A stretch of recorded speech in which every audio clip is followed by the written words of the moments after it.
అందరికీ నమస్తే.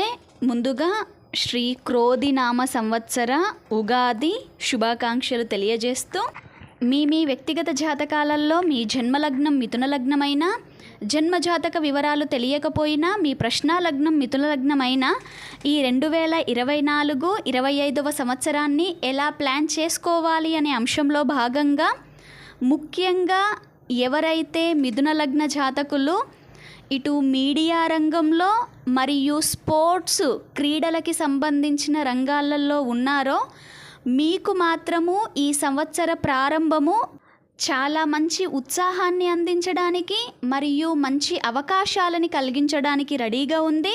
కాబట్టి అంది వచ్చినటువంటి ప్రతి అవకాశాన్ని సద్వినియోగం చేసుకుంటూ మీ యొక్క కీర్తి గౌరవాలని పెంచుకోవడానికి చాలా మంచి సమయంగా సూచించవచ్చు. ఎందుకు అంటే ఇటు తృతీయాధిపతి అయినటువంటి సూర్యుణ్ణి, ఆయన యొక్క గృహాన్ని కూడా నవమాధిపతి అయినటువంటి శని వీక్షించడం వల్ల అకస్మాత్తుగా మనకి మంచి మంచి అవకాశాలు ఈ టైంలో రావడానికి అవకాశాలు ఎక్కువగా ఉన్నాయి. కాబట్టి హ్యాపీగా ముందుకెళ్ళొచ్చు. అండ్ వ్యాపార రంగంలో ఉండేవారు, అది ఏ టైప్ వ్యాపారము అనేది మీ వ్యక్తిగత జాతకాల మీద డిపెండ్ అవుతుంది. అది చిన్నదా పెద్దదా ఏదైనా అవ్వచ్చు.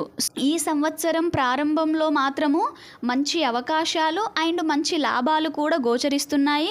జూన్ మరియు జూలైలో చూసుకున్నట్లయితే సర్వీస్ రంగాలలో ఉండేటువంటి మిథున లగ్నం వారికి కూడా చాలా మంచి అవకాశాలు అండ్ చాలా రకాలైనటువంటి మంచి ప్రతిఫలాలు కలగడానికి కూడా అవకాశాలు చాలా ఎక్కువగా ఉన్నాయి. కాబట్టి ఈ రంగాలలో ఉండే వారందరికీ కూడా ఈ ఏప్రిల్, మే, జూన్, జూలై, ఆగస్టు, సెప్టెంబర్ ఇది చాలా చక్కగా ప్రామిస్ చేస్తున్నాయి.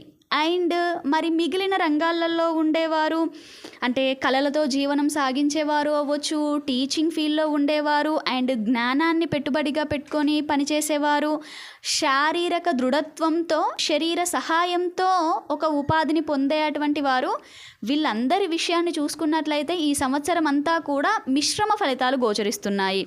ప్రాబ్లం ఏం లేదు అండి, నష్టం లేకపోతే చాలు. కానీ చాలా పెద్ద ప్రతిఫలాలు మాత్రము అంటే అత్యాశకి వెళ్ళకుండా వచ్చిన దాన్ని నీట్గా చేసుకుంటూ వెళ్ళిపోండి, కానీ అత్యాశకి వెళ్ళకండి. సో కాబట్టి మిశ్రమమైన ఫలితాలు ఉన్నాయి. మరీ ముఖ్యంగా ఇటు వ్యాపార రంగంలో కానీ ఇటు సర్వీస్ రంగాలలో కానీ ఎవరైతే ఉన్నారో వీరందరికీ కూడా ఈ సంవత్సరంలో అక్టోబర్ నుండి మళ్ళీ 2025 జనవరి వరకు మాత్రము విపరీతమైనటువంటి నష్టాలు, కష్టాలు, అనర్థాలు కలగడానికి ఎక్కువగా అవకాశాలు ఉన్నాయి. కాబట్టి సంవత్సర ప్రారంభాన్ని ఎంత ఉత్సాహంతో మొదలు పెడతారో ఈ సంవత్సరం మధ్యలో మాత్రము కొంచెం కష్టపడడానికే అవకాశాలు ఎక్కువగా ఉన్నాయి.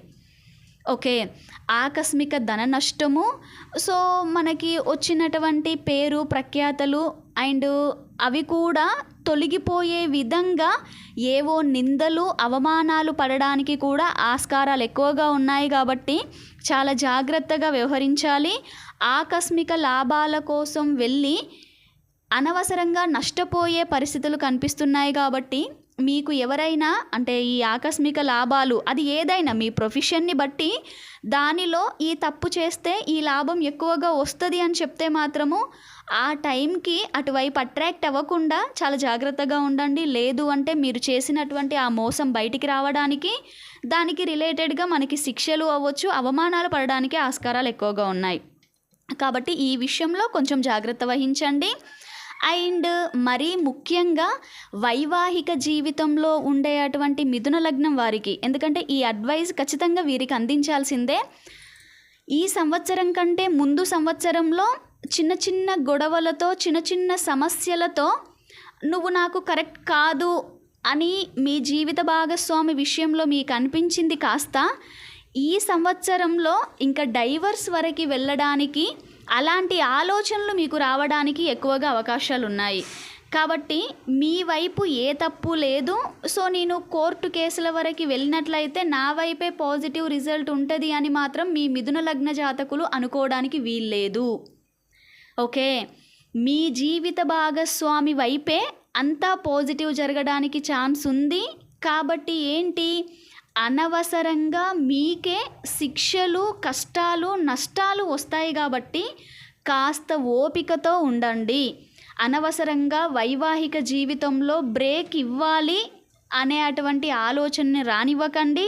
ఆలోచన వచ్చినా ఈ విషయం తెలుసుకొని మాత్రము ఈ ఒక్క సంవత్సరం పాటు మాత్రము అతి జాగ్రత్తగా ఉండండి. కానీ అనవసరంగా కోర్టు కేసుల వైపు మాత్రం వెళ్ళొద్దు. ఎందుకు?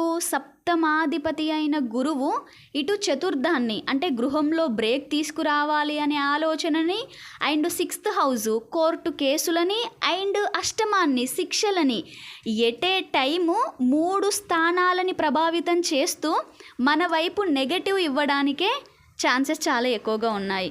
కాబట్టి అనవసరంగా ఆ కోర్టు కేసుల వైపుకి, కోర్టు వైపుకి మనం వెళ్ళినప్పుడు మనదే తప్పు అనే విధంగా మనకి శిక్షలు పడడానికి అండ్ మనమే లాస్ అవ్వడానికి ఛాన్సెస్ ఎక్కువగా ఉన్నాయి. కాబట్టి కాస్త ఓపికతో ఉండండి. ఓకే. అండ్ వైవాహిక జీవితాన్ని మొదలు పెట్టాలి అని అనుకునే వారికి కూడా మిక్స్డ్ రిజల్ట్సే ఉన్నాయి. కాస్త చూసుకున్నట్లయితే ఈ సంవత్సర ప్రారంభంలో అంటే సెప్టెంబర్ వరకే కొంతవరకు మంచి పాజిబిలిటీ ఉంది. కానీ సెప్టెంబర్ తర్వాత నుండి మాత్రము అవకాశాలు చాలా తక్కువగా ఉండడానికే ఛాన్సెస్ ఉన్నాయి. కాబట్టి ఎవరైతే వివాహ ప్రయత్నాలు చేస్తున్నారో ఈ సంవత్సర ప్రారంభాన్నే చాలా చక్కగా ప్లాన్ చేసుకోండి. 2025 జనవరి నుండి ఏప్రిల్ వరకు చూసుకున్నట్లయితే ప్రయాణాలలో ప్రమాదాలు ఎదురవ్వడానికి అవకాశాలు ఎక్కువగా ఉన్నాయి. కాబట్టి చేస్తున్న ప్రయాణాలలో జాగ్రత్త. అండ్ రియల్ ఎస్టేట్ దందాలో ఉండేవారికి మాత్రము చాలా ఎక్కువగా నెగటివ్ రిజల్ట్స్ ఇచ్చే పీరియడ్ 2025 జనవరి నుండి 2025 ఏప్రిల్ మరియు 2024 జూలై నుండి సెప్టెంబర్ వరకు కూడా రియల్ ఎస్టేట్ రంగాలలో ఉండేవారికి మాత్రము ఎక్కువగా ఆకస్మిక నష్టాలే కనిపిస్తున్నాయి.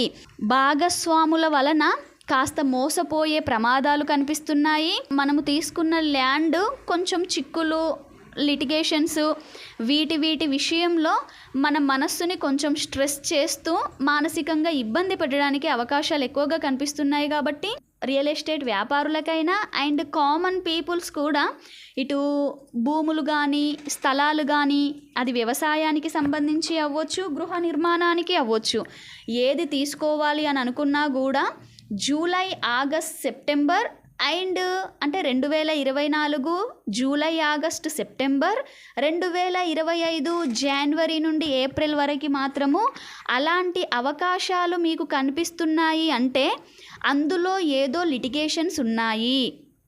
కాబట్టి 1కి 10 సార్లు జాగ్రత్తగా చెక్ చేసుకొని ముందుకు వెళ్ళాలి తప్పితే వెంటనే ముందుకు వెళ్ళకూడదు.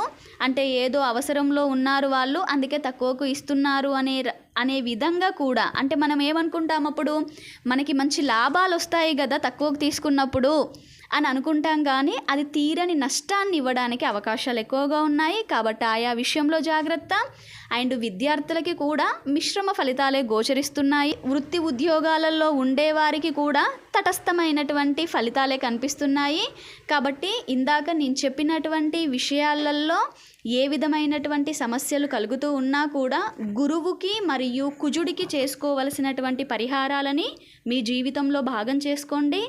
ఎస్పెషల్లీ వైవాహిక జీవితంలో సమస్యలు అనిపించినా, లేదు అంటే వృత్తి ఉద్యోగంలో కొద్దిపాటి స్ట్రెస్ ఎక్కువగా అయినా కూడా కాస్త గురువుకి సంబంధించినటువంటి పరిహారాలకి ప్రియారిటీ ఇవ్వండి. ఫుడ్కి సంబంధించినటువంటి దానము అంటే అది పూర్ అండ్ నీడీ పీపుల్కి ఫుడ్ని అందించడము, అది కూడా మంచి క్వాలిటీ ఫుడ్ అంటే మనం ఏదైతే తింటామో అదే, అంటే మనం తినేదానికంటే క్వాలిటీ అని నేను చెప్పట్లేదు. అండ్ మనం తినేదానికంటే కూడా ఇది లేకున్నా వాళ్ళు తింటారు అనేది మాత్రం కాదు. మనము ఎలాంటి ఫుడ్ని అయితే తీసుకుంటామో అలాంటి దానినే మీ చేత్తో వండి అంటే అందించడానికి మాత్రము ఎక్కువగా ప్రయత్నాలు చేయండి. ఆ విషయంలో మీకు చాలా మంచి రిజల్ట్స్ రావడానికి ఛాన్స్ ఉంటుంది ఈ సంవత్సరం అంతా కూడా. ఎవరైనా రుణాలు తీసుకోవాలి అని అనుకునేవారు అండ్ రుణాలు ఇవ్వాలి అనుకునేవారు మాత్రము కొంచెం జాగ్రత్తలు వహించండి. మీడియేటర్స్గా మధ్యవర్తిత్వం మాత్రము మీకు ఈ సంవత్సరం పనికిరాదు. కాబట్టి ఆ విషయంలో కూడా జాగ్రత్తగా ఉండండి. దక్షిణము మరియు ఈశాన్యం వైపుకు చేసే అటువంటి ప్రయాణాల విషయంలో కొంచెం జాగ్రత్తగా ఉంటే సరిపోతుంది. Red colour, orange, yellow, gold మీకు పెద్దగా కలిసి రావు. కాబట్టి ఆయా రంగులని కొంచెం స్కిప్ చేయడం చాలా మంచిది అనేది సూచన. అండ్ ఈశ్వర ఆరాధన, ఈశ్వరుడి యొక్క ఆలయ దర్శనాలు, ఆయనకి చేసే అర్చనలు, అభిషేకాలు అనేవి మీకు చాలా పాజిటివిటీని పెంచుతాయి. అండ్ గురువుకి కుజుడికి చేయాల్సినటువంటి పరిహారాలు అనేవి నెగిటివిటీని తగ్గిస్తాయి. ఈ రెండు ఎప్పుడైతే ముందుకు వెళ్తాయో మీరు ఈ సంవత్సరం కొంచెం ప్రశాంతంగా ఉండొచ్చు. సో ఈ అంశాలని దృష్టిలో ఉంచుకొని మీ వ్యక్తిగత జాతకానికి అన్వయించుకొని ప్రశాంతంగా ముందుకు వెళ్తారని ఆశిస్తూ